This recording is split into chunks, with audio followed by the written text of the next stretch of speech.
Magandang umaga po sa inyong lahat. Magbabalik tayo guys dito sa ating nakahiligan po. Ayan, magbibigay tayo ulit ng coins kung magkano ang kanyang bintahan sa ating mga online selling. Ayan, isa naman tayong kolektor. Magandang umaga po sa inyong lahat. Ayan, babati lang ng ating mother dyan po sa Dumpay, Basista, Pangasinan po. Ayan, Milagros Soriano po. Ayan, binabati po natin ang lahat ng mga Pangasinan po na masantos na kabuwasan na si kayo namin. At dyan naman po sa ating party po ng Quezon, Isabela po, ang aking mga uncle dyan. Ayan, sa Monte Quezon, Isabela.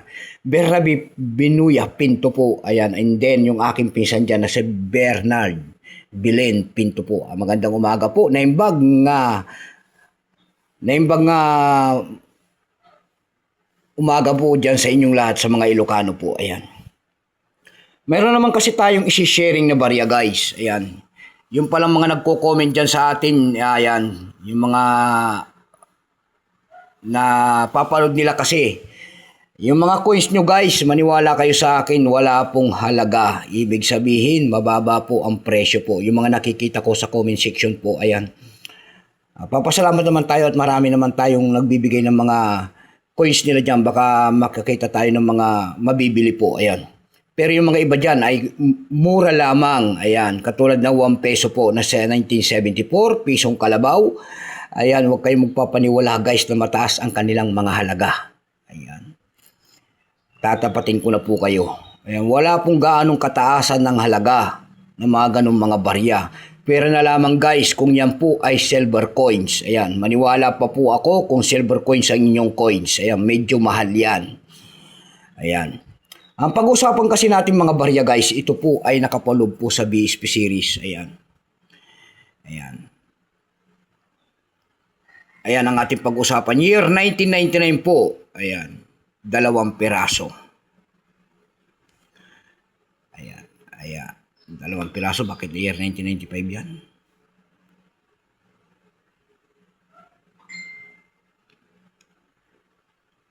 Ang ilaw natin medyo maano guys, ayan, pasensya na kasi ang ating ilaw ay hindi ko po maano ang ating ilaw guys. Ayan, ayan po, year 1995, year 1999 guys. Ayan, yan ang ating pag-uusapan. Tingnan natin to guys kung magkano lang kanilang mga bintahan sa ating mga platform po, bintahan ng mga coins. Ayan. Ayan, bintahan po ng mga coins, ayan, mga coins sa pandaigdigan tulad ng bintahan po ng ebay.com, ayan, tsaka Carousel PH. Diyan po tayo tumitingin ng kanilang mga presyo. Ayan, kung magkano na nakapaskil dyan, kung magkano na ang kanyang halaga. Pero pansamantala guys, tayo magpapasalamat muna sa lahat ng ating mga manonood dito po sa ating munting channel, sa aking FB page at sa aking sa YouTube channel, Samuel Soriano TV 29. Ayan. Maraming salamat po sa aking mga tagapagsuporta, lalo na ang aking mga subscriber dyan. Thank you so much. Mabuhay po kayo and God bless.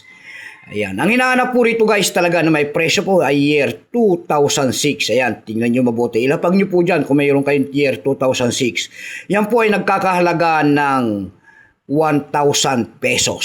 Depende sa coins. Kung maganda pa, ayan. Kung maganda pa ang inyong coins, ayan, tataas pa ang kanyang halaga. Ayan, panoorin nyo po ang aking video. Hindi po yung bigla na lang maglalapag kayo. Akala nyo mataas po ang value ng inyong mga coins. Ayan, tignan nyo pong mabuti. Intindihin nyo po ang ating video po.